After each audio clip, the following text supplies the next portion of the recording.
నిన్న అంటే 15 ఆగస్టు 2026 రోజు ఇండిపెండెన్స్ డే రోజు ముఖ్యమంత్రి రేవంత్ రెడ్డి గారు సంగారెడ్డికి వచ్చారు.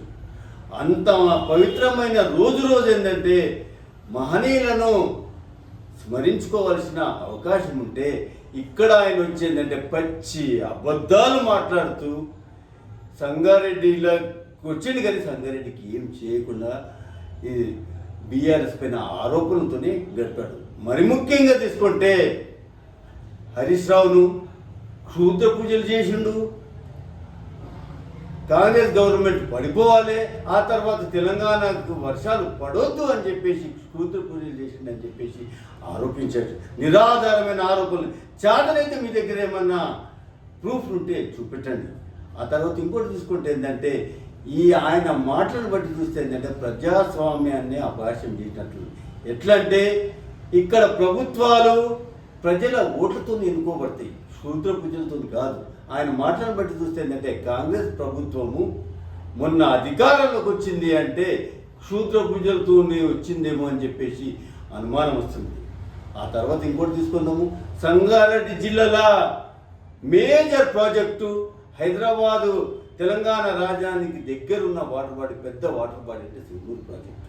ఆ సింగూరు ప్రాజెక్టు వల్ల సంగారెడ్డిలో ఉన్న చుట్టుపక్కల రైతులందరికీ ఏంటంటే భూగర్భ జలాలు పెరుగుతాయి.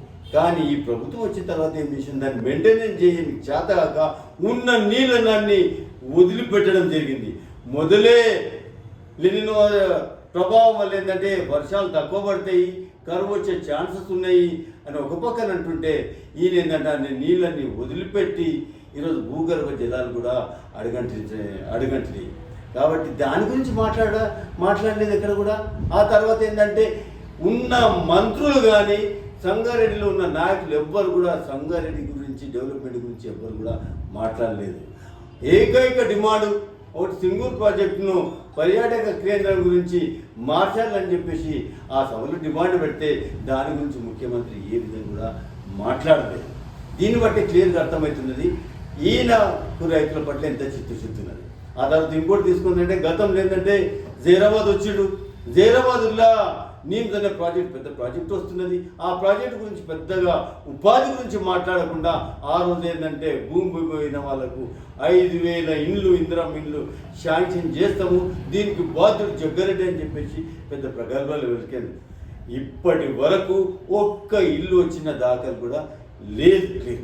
ఆ తర్వాత ఇంకోటి తీసుకుందంటే ఈ జైరాబాద్ నారాయణఖేడ్ కలిపితే ఏంటంటే సంగమేశ్వర, బసవేశ్వర ప్రాజెక్టులు వస్తే సుమారు 3 లక్షల ఎకరాల ఆయకట్టు అవుతుండే. ఆ సంగమేశ్వర, బసవేశ్వర ప్రాజెక్టులు ఏంటంటే అటకెక్కి ఇచ్చిన ఘనత ఏంటంటే ఈ ముఖ్యమంత్రికి. దీన్ని బట్టి క్లియర్గా అర్థమవుతుంది ఏంటంటే వీళ్ళు సంగారెడ్డికి వచ్చింది కానీ సంగారెడ్డికి ఏ ప్రయోజనం లేదు. ఆ తర్వాత ఇంకో విషయం కూడా మనం ఆలోచించుకోవాల్సిన అవసరం ఉంది. ఏంటంటే నిన్న వచ్చింది ఏంటంటే స్మార్ట్ రేషన్ కార్డు రిలీజ్ చేస్తామని వచ్చారు. స్టేజ్ పైన ఒక్క అధికారి కూడా ఇక్కడ కనబడలే. అంతేంటంటే రాజకీయ మీటింగ్ పెట్టారు.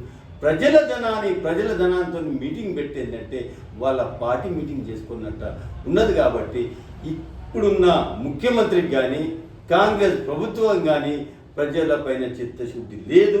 ఆ తర్వాత వాళ్ళకి ఇంకోటి ఏంటంటే క్లియర్గా భయం పట్టుకున్నట్టున్నది. రేపు వచ్చేది ఎట్టి పరిస్థితుల బీఆర్ఎస్ ప్రభుత్వమే. ఎందుకంటే వీళ్ళు ఏవైతే 420 హామీలు ఇచ్చిందో ఏ హామీలు కూడా ఇప్పటివరకు నెరవేర్చిన దాఖలు లేదు. కాబట్టి ముఖ్యమంత్రిగా కాంగ్రెస్ వాళ్ళు క్లియర్గా ఆలోచించుకోవాలి.